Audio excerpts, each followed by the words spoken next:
Welcome to Beyond the Bindings where we explore books that can change our lifes. आज हम बात करने वाले हैं गौर गोपाल दास जी की self help book energise your mind के बारे में। अगर आप अपनी जिंदगी के हर प्रॉब्लम का सॉल्यूशन चाहते हो then this book is for you.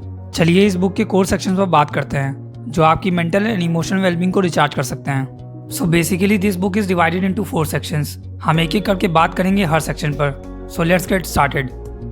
इस बुक का पहला सेक्शन है मी एंड माई माइंड। ये सेक्शन हमारे इमोशंस और इंटरनल स्ट्रगल्स के बारे में बात करता है जो हम सब कभी ना कभी फील करते हैं। इसमें फोमो यानी फियर ऑफ मिसिंग आउट से डील करने की बात होती है और साथ ही मेंटल चैटर, एंजाइटी, गिल्ट और डिप्रेशन जैसी चीज़ों को भी कवर किया गया है। तो चलिए एक्सप्लोर करते हैं ये टॉपिक्स और देखते हैं कैसे हम इन स्ट्रगल से बेटर डील कर सकते हैं। सबसे पहले बात करते हैं फोमो की यानी फियर ऑफ मिसिंग आउट। आज के ज़माने में ये इशू हर किसी के साथ होता है, स्पेशली यंग लोगों के साथ जो 18 से 24 साल के एज ग्रुप में हैं। इसका सबसे बड़ा रीज़न है सोशल मीडिया। सोशल मीडिया ने हमारा कंपैरिजन के नेचर को एक अलग ही लेवल पे पहुंचा दिया है जहां हम अक्सर दूसरों की लाइफ देख के अपनी खुद की लाइफ को डाउट करने लगते हैं। सोशल मीडिया फोमो को और ज़्यादा इंटेंस बनाता है और ये काफ़ी सटल तरीके से होता है। आजकल हम सब अपना काफ़ी टाइम इंस्टाग्राम और फेसबुक जैसी ऐप्स पर स्पेंड करते हैं जहाँ हर किसी की लाइफ हमेशा परफेक्ट और एक्साइटिंग लगती है। कोई ट्रैवल कर रहा है, कोई फैंसी रेस्टोरेंट में खा रहा है और कोई नए क्लोथ्स या गैजेट्स फ्लॉन्ट कर रहा है। ये चीज़ें देखकर हम में एक फीलिंग आ जाती है कि मैं कुछ मिस कर रहा हूँ। अक्सर लोग अपने लाइफ के सिर्फ हाइलाइट्स और हैप्पी मोमेंट्स ही शेयर करते हैं और हम उसे देख के अपने आप को कंपेयर करने लगते हैं। ये ह्यूमन नेचर है और हम भूल जाते हैं कि ये सिर्फ उनकी लाइफ का एक पार्ट है, पूरी लाइफ नहीं। इससे ना सिर्फ फोमो बढ़ता है पर सेल्फ डाउट और एंजाइटी भी इंक्रीज हो सकती है क्योंकि हम ये सोचने लगते हैं कि हमारी लाइफ उतनी इंटरेस्टिंग क्यों नहीं है। इन फोमो से डील करने के कुछ सिंपल और इफेक्टिव तरीके हैं। पहले अपने सोशल मीडिया यूसेज को कंट्रोल करें, टाइम लिमिट सेट करें और कुछ वक्त के लिए नोटिफिकेशंस ऑफ रखें। याद रखें सोशल मीडिया पर जो दिख रहा है वो सिर्फ हाइलाइट्स है, पूरी पिक्चर नहीं। दूसरा, ग्रैटिट्यूड प्रैक्टिस अपनाएं। हर रोज़ अपनी लाइफ की 2-3 चीज़ों को नोट करें जिनसे आप खुश हैं। और फाइनली अपने गोल्स और पैशन पे फोकस करें। जब आप अपनी जर्नी को वैल्यू करते हैं तो फोमो ऑटोमेटिकली कम हो जाता है। ये छोटे स्टेप्स आपको फोमो को हैंडल करने में हेल्प करेंगे और आपको अपनी लाइफ में कॉन्फिडेंट बनाएंगे। अब बात करते हैं 3 इंपॉर्टेंट इमोशंस पर, एंजाइटी, गिल्ट एंड डिप्रेशन, और इनसे कोप करने की कुछ इफेक्टिव स्ट्रैटेजीज पर। Coping strategies for anxiety. सबसे पहले बात करते हैं एंजाइटी की। इसे मैनेज करने के लिए आप 3 तरीके अपना सकते हैं। Breathing exercise. Regular breathing activity आपके मूड को बूस्ट कर सकती है। माइंडफुलनेस मेडिटेशन से आप प्रेजेंट मोमेंट में रहकर एंजाइटी को कम कर सकते हैं। जर्नलिंग। अपने थॉट्स को लिखना आपको क्लैरिटी देगा और आपकी एंजाइटी को रिड्यूस करेगा। Coping strategies for guilt. अब बात करते हैं गिल्ट की। इसे कोप करने के लिए आप इन स्ट्रैटेजीज का इस्तेमाल कर सकते हैं। Self compassion. अपने आप को माफ़ करना सीखें, सब गलतियां करते हैं। अपोलोजाइजिंग। अगर आपने किसी को हर्ट किया है तो उनसे माफ़ी मांगना आपको रिलीफ देगा। लेटिंग गो। पास्ट मिस्टेक्स को छोड़कर आगे बढ़ना सीखें। Coping strategies for depression. आखिरी में डिप्रेशन से कोप करने के लिए कुछ स्ट्रैटेजीज जो आपके लिए हेल्पफुल हो सकती हैं। थेरेपी। मेंटल हेल्थ प्रोफेशनल से बात करना आपको सपोर्ट और गाइडेंस देगा। एक्सरसाइज। रेगुलर एक्सरसाइज आपके मूड को अपलिफ्ट करेगा। Social support. दोस्तों और फैमिली से बात करना आपको कंफर्ट और मोटिवेशन देगा। अगला चैप्टर है डीलिंग विद मेंटल चैटर, जो हमें हमारे दिमाग के अंदर चलती लगातार थॉट्स की रेस के बारे में बताता है। हमारा माइंड कभी ऑफ नहीं होता, यह हमेशा एक्टिव रहता है। ये थॉट्स हमें जागते वक्त डिस्टर्ब करते हैं और कभी कभी तो ये हमारे सपनों को भी इम्पैक्ट करते हैं। ऑथर यहाँ एक्सप्लेन करते हैं कि हमें अपने माइंड के साथ एक नेगोशिएशन करनी पड़ती है। ये एक स्किल है जो समय के साथ डेवलप होती है। हमें ये समझना होता है कि कब अपने माइंड को इग्नोर करना है और कब उसे अटेंशन देनी है। जैसे हम अपने फ़ोन को साइलेंट मोड पर डालते हैं वैसे ही हम अपने माइंड को भी कभी कभी साइलेंट मोड में डाल सकते हैं। इस नेगोशिएशन से हम अपने मेंटल चैटर को बेटर मैनेज कर सकते हैं जो हमारे ओवरऑल वेलबींग के लिए बहुत ज़रूरी है। अगला सेक्शन है me and the mind of others, जहां हम टॉक्सिक बिहेवियर से दूर रहने और क्लियर बाउंड्रीज सेट करने की इंपॉर्टेंस समझेंगे। यह स्ट्रैटेजीज हमारे मेंटल हेल्थ को प्रोटेक्ट करती हैं और ड्रामा से दूर रहकर हमें इमोशनल वेलबींग मेंटेन करने में मदद करती हैं। सबसे पहले टॉक्सिक बिहेवियर क्या होता है? टॉक्सिक बिहेवियर वो एक्शंस और एटीट्यूड्स हैं जो किसी व्यक्ति या ग्रुप को इमोशनली या साइकोलॉजिकली हर्ट कर सकते हैं, जैसे मैनिपुलेशन, कॉन्स्टेंट क्रिटिसिज्म, एक्टिविटी और disrespectful comments.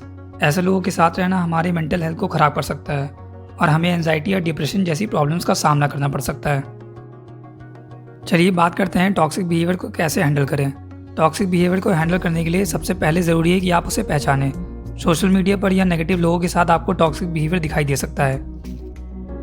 Step 1, recognise toxic behaviour. ये लोग आपको इमोशनली ड्रेन करते हैं या हमेशा नेगेटिव थॉट्स फैलाते हैं। सोशल मीडिया भी इसका एक मेजर सोर्स हो सकता है। Step 2, set boundaries. टॉक्सिक लोगों के साथ अपनी एंगेजमेंट को लिमिट करें। असर्टिव कम्युनिकेशन का यूज़ करें, यानी अपनी बात क्लियर और कॉन्फिडेंटली रखना। खुद का ख्याल रखना सबसे ज़रूरी है। To prioritise self care. Outcomes, इससे आपको मेंटल पीस मिलेगी। आप अपने गोल्स पर बेटर फोकस कर पाएंगे बिना टॉक्सिक लोगों के प्रेशर के। बाउंड्री सेटिंग से आप अपनी एनर्जी को प्रोटेक्ट करते हैं और लॉन्ग टर्म पीस को इंश्योर करते हैं। अब बात करते हैं अबाउट सेटिंग बाउंड्रीज। बाउंड्रीज वो लिमिट्स हैं जो हम अपने पर्सनल स्पेस, इमोशनल वेलबींग और रिलेशनशिप्स को प्रोटेक्ट करने के लिए सेट करते हैं। ये हमें ये बताते हैं कि हम किस तरह का ट्रीटमेंट एक्सेप्ट करते हैं और किस तरह की बिहेवियर से हमें तकलीफ होती है। बाउंड्रीज सेट करना एक हेल्दी प्रैक्टिस है जिसे हम अपने पर्सनल स्पेस और इमोशनल वेलबींग को प्रोटेक्ट कर सकते हैं। बाउंड्रीज अलग अलग टाइप्स की होती हैं, जैसे फिजिकल बाउंड्रीज, ये आपके पर्सनल स्पेस से रिलेटेड है, जैसे आपको कब किसी से हैंडशेक करना है। सेकंड है इमोशनल बाउंड्रीज, ये आपकी फीलिंग्स और इमोशंस को प्रोटेक्ट करती हैं। इसका मतलब है दूसरों को ये समझाना कि आपके फीलिंग्स का रेस्पेक्ट होना चाहिए। टाइम बाउंड्रीज, ये आपको ये बताते हैं कि आप अपना समय किस तरह से मैनेज करना चाहते हैं, जैसे आपका पर्सनल टाइम कितना है। एनर्जी बाउंड्रीज का मतलब है वो लिमिट्स जो हम सेट करते हैं ताकि हम अपनी इमोशनल, मेंटल और फिजिकल एनर्जी को प्रोटेक्ट कर सकें। अननेसेसरी ड्रामा वो सिचुएशंस हैं जो कन्फ्लिक्ट, कन्फ्यूजन या नेगेटिविटी क्रिएट करते हैं बिना किसी ज़रूरत के। ये अक्सर मिसअंडरस्टैंडिंग्स, गॉसिप या ओवर रिएक्शन से शुरू होते हैं जो हमारे इमोशनल वेलबींग को इफेक्ट करते हैं। इस ड्रामा से बचने के लिए सबसे पहले अपने रिएक्शंस पर कंट्रोल रखें। क्लियर कम्युनिकेशन और ऑनेस्टी से मिसअंडरस्टैंडिंग्स को दूर कर सकते हैं। अपने आप को टॉक्सिक सिचुएशन से दूर रखना भी ज़रूरी है। अगर कोई सिचुएशन आपको डिस्टर्ब कर रही है तो उसे इग्नोर या डिस्टेंस क्रिएट करें। इन स्ट्रैटेजीज़ को अपनाकर आप अननेसेसरी ड्रामा से बच सकते हैं और अपनी लाइफ को शांति और पॉजिटिविटी से भर सकते हैं। अब बात करते हैं सेक्शन 3 और 4 के बारे में, जो है मी, अदर्स एंड द यूनिवर्स। इसमें हम समझेंगे कि हम एक हॉलिस्टिक अप्रोच से कैसे एक यूनिवर्स के अंदर एक यूनिवर्स हैं। अल्टीमेट गोल, अल्टीमेट गोल का मतलब है अपने लाइफ में ऐसा एम सेट करना जिससे हम अपने आप को और अपनी सिचुएशन को बेटर समझ सकें। हमारा अल्टीमेट गोल है इनर पीस अचीव करना, जिससे हमारे अंदर की शांति बनी रहे। इस गोल को अचीव करने के लिए हमें अपने थॉट्स और इमोशंस को मास्टर करना होता है। माइंडफुलनेस से हम अपने प्रेजेंट मोमेंट को अप्रिशिएट करते हैं बिना किसी डिस्ट्रैक्शन के।